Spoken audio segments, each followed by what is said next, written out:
The poll allowed him to qualify for Wednesday's Nevada debate, the first 2020 debate in which he will appear. That Bloomberg is now a major factor in the race is beyond question. The more interesting question is who, exactly, are Bloomberg voters? Where are his pockets of support?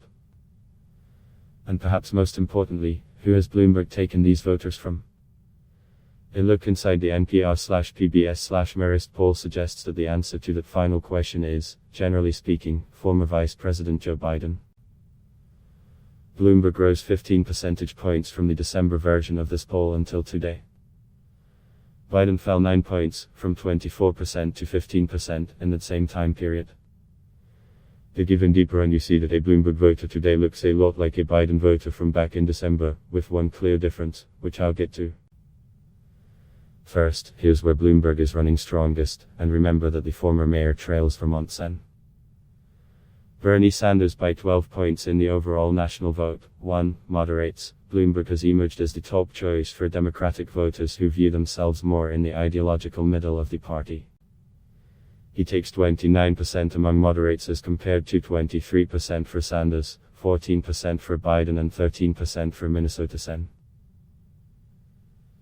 Amy Klobuchar. 2. Non-college whites. This was one of the pillars of Biden's support going into this race. He's from Scranton. But no longer.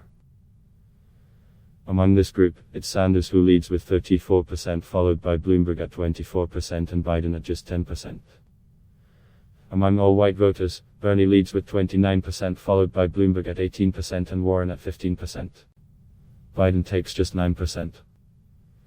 3. Older voters. While Sanders has a massive lead over the field among voters younger than 45, he's at 54%. It's Bloomberg who's the top choice of the 45 and older crowd. He takes 27% to 22% for Biden and 13% for Sanders. 4. Small town/rural voters. Yes, it's not exactly the most obvious fit. The guy who spent more than a decade running New York City performing well among people who lives in small towns and rural areas. But here we are. Sanders leads among these voters with 28%, but he is followed closely by Bloomberg at 24%. Biden takes 13%. The one place where Biden remains strong-ish, I told you we'd get here, is among black voters. Biden wins 31% among the group, to 28% for Sanders and 16% for Bloomberg. Among all non-white voters, it's Sanders in the lead at 34%, followed by Biden at 21% and Bloomberg at 19%. In the December NPR poll, Sanders led among non-white voters with 29%, with Biden at 26% and Warren at 13%. Bloomberg's support among the group, such as it was lumped into other candidates in the poll.